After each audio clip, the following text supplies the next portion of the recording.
নমস্কাৰ মই সুস্মিতা লখিছে মুহূৰ্ত আন এক গুৰুত্বপূৰ্ণ খবৰ এবাৰ মেঘালয়ত শিৱলিংগত পূজা বন্ধ হৈ আছে আৰু এই সন্দৰ্ভত এতিয়া প্ৰতিক্ৰিয়া ব্যক্ত কৰিছে সত্যৰঞ্জন বৰাই সংবাদমেল আয়োজন কৰি এতিয়া মেঘালয় চৰকাৰক 10 দিনৰ সময়সীমা বান্ধি দিছে আৰু 10 দিনৰ ভিতৰত আচলতে বিশেষ ব্যৱস্থা গ্ৰহণ কৰিব দিছে আৰু যি শিৱলিংগত পূজা বন্ধ হৈ আছে এই বিষয়টো নিষ্পত্তি কৰিবলৈ এতিয়া আহ্বান জনাইছে সবিস্তাৰ এই খবৰ দেখিছো আৰু মেঘালয়ত আচলতে শিৱলিংগত পূজা বন্ধ হৈ থকাক লৈ এতিয়া প্ৰতিক্ৰিয়া ব্যক্ত কৰিছে সত্যৰঞ্জন বৰাই প্ৰতিক্ৰিয়া ব্যক্ত কৰা পৰিলক্ষিত হৈছে আৰু মেঘালয়ৰ মৌচিনৰামত যিটো শিৱলিংগ আছে সেই শিৱলিংগত আচলতে পূজা বন্ধ হৈ আছে আৰু পূজা বন্ধ হৈ থকা সন্দৰ্ভত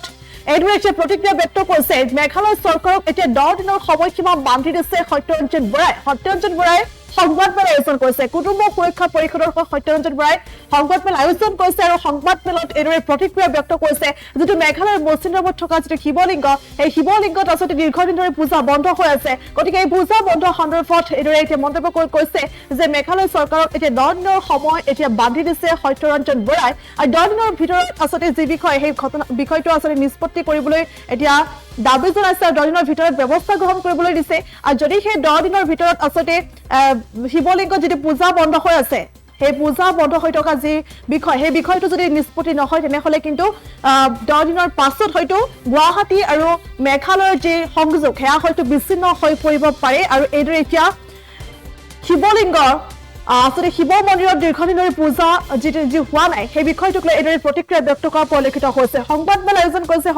আয়োজন কৰি এইদৰে এতিয়া প্ৰতিক্ৰিয়া ব্যক্ত কৰা পৰিলক্ষিত হৈছে আৰু লগতে মেঘালয় চৰকাৰক অনুৰোধ জনাই কৈছে যে উচ্চ ন্যায়ালয়ে আচলতে যি ধৰণে যি নিৰ্দেশনা এতিয়া দিছে আচলতে শিৱলিংগত যি পূজা বন্ধ হৈ আছে এই সন্দৰ্ভত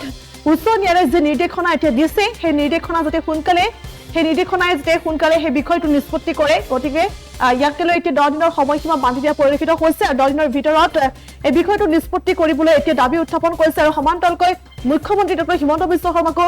আচলতে তেওঁ কৈছে যাতে এই যিটো সভ্যতা সংস্কৃতি ৰক্ষাৰ স্বাৰ্থত যাতে এই ধৰণৰ বিষয়টো যাতে নিষ্পত্তি হয় বা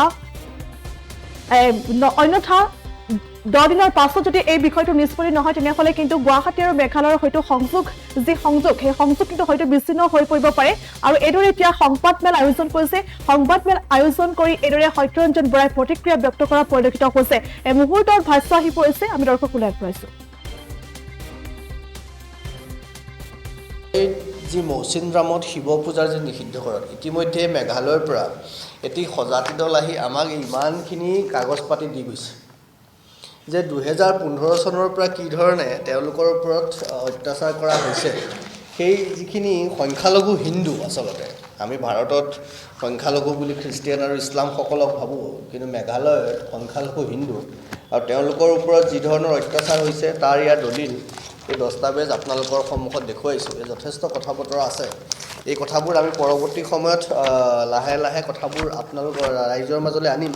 কিন্তু কথাটো হ'ল আমি মাজতে এখন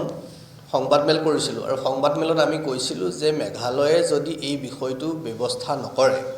তাত যদি শিৱ মন্দিৰত শিৱ পূজা কৰিবলৈ দিয়া নহয় তেতিয়া আমি মেঘালয়লৈ যিমানবোৰ ৰাস্তা আছে অসমৰ পৰা কানেক্টেড সকলো ৰাস্তা আমি বন্ধ কৰিম তাৰপিছতে বিষয়টো হাইকোৰ্টলৈ গ'ল মেঘালয় হাইকোৰ্টত বিচাৰাধীন হৈ থকাৰ কাৰণে আমি কি কৰিলোঁ আমাৰ সেই কাৰ্যসূচী স্থগিত ৰাখিলোঁ কিন্তু শেহতীয়াকৈ দেখা পাইছোঁ মেঘালয় চৰকাৰক ইতিমধ্যে মেঘালয় উচ্চ ন্যায়ালয়ে নিৰ্দেশনা দিছে যে মৌজেমবিনত জড়িত সকলো শ্ৰেণীৰ সকলো মানুহক একত্ৰিত কৰি আলোচনাৰ মাধ্যমেৰে তেওঁলোকে কি কৰিব লাগে এখন সিদ্ধান্ত ল'ব লাগে আৰু কি ধৰণে হৈ আছে আৰু তাৰ ইতিহাস আছে কোনোবা আহিল বুলিয়ে তাত এদিনতে বন্ধ কৰি দিব নোৱাৰে ই ভাৰতীয় নাগৰিকৰ সাংবিধানিক খৰ্ব হৈছে সংবিধান বিনষ্ট কৰিছে সাংবিধানিক অধিকাৰ নষ্ট কৰিছে এনেকুৱা বিভিন্ন কথা আছে গতিকে আজি আপোনালোকৰ মাধ্যমেৰে মেঘালয় চৰকাৰলৈ আমি এইটোহে বাৰ্তা দিব খোজোঁ যে আপোনালোকে মেঘালয় উচ্চ ন্যায়ালয়ে যি নিৰ্দেশনা দিছে যে সোনকালে এই বিষয়টো নিষ্পত্তি নিয়ক নতুবা আজি আপোনালোকৰ মাধ্যমেৰে আমি মেঘালয় চৰকাৰক 10 দিনৰ সময় এটা বান্ধি দিছোঁ যিহেতু তেওঁলোকৰ সজাতি দল ইতিমধ্যে আমাৰ ওচৰলৈ আহিছে তাৰ পৰা বিষয়টো আনুষ্ঠানিকভাৱে আমাৰ ওচৰলৈ আহিছে গতিকে আনুষ্ঠানিকতা ৰক্ষা কৰি আমি তেওঁলোকক কৈছোঁ যে কুটুম্ব সুৰক্ষা পৰিষদে কেৱল অসমতেই নহয় ভাৰতৰ বিভিন্ন ঠাইত প্ৰয়োজনত ভাৰতৰ বাহিৰত গৈও যেনেকৈ বাংলাদেশী হিন্দুসকলৰ ৰক্ষাৰ্থেও আমি বাংলাদেশলৈ যাবলৈ প্ৰস্তুত হৈ আছোঁ যদি চৰকাৰে বিচাৰে মেঘালয়টো আমাৰ কাষতে গতিকে আমি তালৈ যাম আৰু 10 দিন সময় দিছোঁ আমি আপোনালোকৰ মাধ্যমেৰে আপোনালোকে জনাব মেঘালয় চৰকাৰক মেঘালয় মুখ্যমন্ত্ৰীক 10 দিনৰ ভিতৰত যদি কোনো সিদ্ধান্ত নলয় 10 দিনৰ ভিতৰত যদি তেওঁলোকে একো কথা নজনায় একো ইনিচিয়েটিভ নলয় তেতিয়াহ'লে কিন্তু ক'ৰবাত জোৰাবাট তেওঁলোকৰ বিচ্ছিন্ন হৈ পৰিব পাৰে 10 দিনৰ পিছত সেইটোৰ কাৰণে কেৱল মেঘালয় চৰকাৰ দায়ী হ'ব তাৰ কাৰণে আমি জগৰীয়া নহওঁ আৰু অসমৰ মুখ্যমন্ত্ৰী মহোদয়কো আমি আহ্বান কৰিছোঁ সভ্যতা সংস্কৃতি ৰক্ষাৰ খাতিৰত তেখেত যিহেতু এটা দায়িত্বত আছে তেখেতেও মেঘালয় মুখ্যমন্ত্ৰীগৰাকীৰ লগত কথা পাতি বিষয়টো আলোচনাৰ মাধ্যমেৰে